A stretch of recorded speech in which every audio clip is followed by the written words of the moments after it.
നമസ്കാരം. മീഡിയ കമ്പാനിയുടെ വളരെ പ്രാധാന്യമറിയിക്കുന്ന ഡെയിലി അപ്ഡേറ്റിലേക്ക് സ്വാഗതം. എല്ലാവരും ശ്രദ്ധിച്ചിരിക്കേണ്ട പ്രധാന ഇൻഫർമേഷനാണ് വീഡിയോ വഴി ഷെയർ ചെയ്യുന്നത്. സംസ്ഥാനത്തെ 25 ലക്ഷത്തോളം വരുന്ന കർഷക ഗുണഭോക്താക്കൾക്ക് ലഭിക്കുന്ന ഏറ്റവും വലിയ സാമ്പത്തിക സഹായമായിരുന്നു PM കിസാൻ സമ്മാൻ നിധി. ഈ സഹായം ഇനി മുടങ്ങാതെ ലഭിക്കണമെങ്കിൽ സംസ്ഥാനത്ത് കർഷക ID കാർഡുകൾ എടുക്കണമെന്നുള്ള പ്രധാന അറിയിപ്പ് ഈ സമയത്ത് വരികയാണ്. കതിർ ആപ്പ് രജിസ്ട്രേഷൻ സംസ്ഥാനത്തെ കർഷകരെല്ലാം തന്നെ എടുത്തിരിക്കണമെന്നുള്ള പ്രധാന അറിയിപ്പ് ഈ സമയത്ത് വരുന്നുണ്ട്. വിവിധ മേഖലകളിൽ കൃഷിഭവനിൽ നിന്നും അറിയിപ്പ് വരുന്നു. അതോടൊപ്പം തന്നെ പ്രാദേശിക വാർത്തകളിൽ ഇത് ഇടം പിടിക്കുന്നു. അതായത് കതിർ ആപ്പ് സംസ്ഥാന സർക്കാർ കാർഷിക ക്ഷേമ വകുപ്പ് വികസിപ്പിച്ച ഈ ആപ്ലിക്കേഷനിൽ കർഷകരുടെ വിവരങ്ങൾ പങ്കുവെച്ച് കൃത്യമായിട്ട് ഒരു ID കാർഡ് ജനറേറ്റ് ചെയ്യുകയാണ്. ഈ ID കാർഡിലൂടെ കർഷകർക്ക് ഭാവിയിൽ വിവിധ ആനുകൂല്യങ്ങൾ നൽകുമെന്നാണ് സംസ്ഥാന സർക്കാർ അറിയിച്ചിട്ടുള്ളത്. ഇനി കിസാൻ സമ്മാൻ നിധിയുടെ വർഷം 6000 രൂപ ലഭിക്കുന്ന ആ സ്കീമിൻ്റെ ബെനിഫിറ്റുകളും ഈ ID കാർഡ് എടുത്തവരിലേക്ക് ചുരുങ്ങുന്ന ഒരു സാഹചര്യം ഉണ്ടാകും. അതുകൊണ്ട് തന്നെയാണ് ഇപ്പോൾ സംസ്ഥാന സർക്കാർ ഈ ID കാർഡുകൾ എടുക്കണമെന്ന് ഓർമ്മിപ്പിക്കുന്നത്. Aadhaar card, ration card, bank passbook, നികുതി രസീത് തുടങ്ങിയ കാര്യങ്ങൾ കയ്യിലുണ്ടെങ്കിൽ ഈ ഖതിർ ആപ്പിലേക്ക് രജിസ്റ്റർ ചെയ്യുന്നതിന് വേണ്ടി സാധിക്കും. നമ്മുടെ സ്മാർട്ട് ഫോൺ വഴി പ്ലേ സ്റ്റോറിൽ നിന്നും ഈ ആപ്ലിക്കേഷൻ ഡൗൺലോഡ് ചെയ്യാം.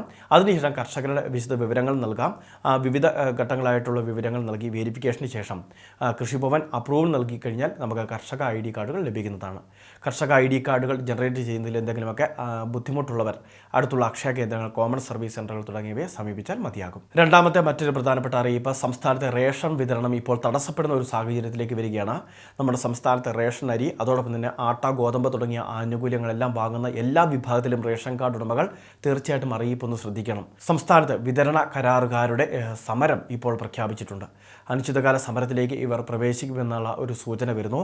അതോടൊപ്പം തന്നെ ഇപ്പോസ് മിഷൻ്റെ കാര്യങ്ങളിലും അതിൻ്റെ കരാർ പുതുക്കുന്നത് ഉൾപ്പെടെയുള്ള വിവിധ കാര്യങ്ങളിലും പ്രതിസന്ധി നേരിടുന്ന ഒരു സാഹചര്യം. അതുകൊണ്ട് തന്നെ റേഷൻ ഭാഗികമായിട്ട് തടസ്സപ്പെടുന്ന സാഹചര്യത്തിലേക്ക് ഇപ്പോൾ കടന്നിട്ടുണ്ട്. റേഷൻ ആനുകൂല്യങ്ങൾ വാങ്ങാനുള്ളവർ കുറച്ചെങ്കിലുമൊക്കെ ഇപ്പോൾ ലഭിക്കണമെങ്കിൽ എത്രയും വേഗം ആനുകൂല്യങ്ങൾ വാങ്ങുന്നതിന് വേണ്ടി ശ്രദ്ധിക്കുക. അതുമാത്രമല്ല, ഉദ്ദേശിക്കുന്ന അരി പോലും നമുക്ക് ലഭിക്കണമെന്നില്ല. മറ്റ് പല വിഭാഗങ്ങളിൽ നിന്നുള്ള അരിയായിരിക്കും നമുക്ക് ലഭിക്കുക. അപ്പോൾ ഈ കാര്യങ്ങളെല്ലാം തീർച്ചയായിട്ടും എല്ലാവരും ശ്രദ്ധിക്കണം. റേഷൻ ആനുകൂല്യങ്ങൾ വാങ്ങാനുള്ളവർ കൂടുതൽ പ്രതിസന്ധിയിലേക്ക് പോകുന്നതിന് മുൻപ് റേഷൻ ആനുകൂല്യങ്ങൾ വാങ്ങുന്നതിന് വേണ്ടി കാർഡ് ഉടമകൾ ശ്രദ്ധിക്കുക. മൂന്നാമത്തെ മറ്റൊരു പ്രധാനപ്പെട്ട അറിയിപ്പ്, സംസ്ഥാനത്ത് 60 വയസ്സിന് മുകളിൽ പ്രായമുള്ളവർ ശ്രദ്ധിക്കുക. പ്രത്യേകിച്ച് പ്രമേഹ രോഗികൾക്ക് വേണ്ടിയാണ് സാമൂഹ്യനീതി വകുപ്പിൻ്റെ വയോമധുരം എന്ന് പറയുന്ന പദ്ധതി നടപ്പിലാക്കുന്നത്. സൗജന്യമായിട്ട് ഗ്ലൂക്കോമീറ്റർ, സ്ട്രിപ്പ് തുടങ്ങിയവ ലഭിക്കുന്ന ഒരു പദ്ധതിയാണിത്. അതുകൊണ്ട് തന്നെ വെളുപ്പാങ്കാലത്ത് നമ്മൾ ലാബിലേക്ക് പോയി പരിശോധന നടത്തേണ്ട ആവശ്യമില്ല. വീടുകളിൽ ഇരുന്നുകൊണ്ട് തന്നെ ഈ മെഷീൻ വഴി നമുക്ക് പ്രമേഹ രോഗം അതിൻ്റെ അളവുകൾ നിർണ്ണയിക്കുന്നത് സാധ്യമാണ്. അതിനുശേഷം നമുക്ക് ബന്ധപ്പെട്ട ആശുപത്രികളിൽ എത്തിച്ചേർന്ന ചികിത്സകൾ തേടിയാൽ മതിയാകും.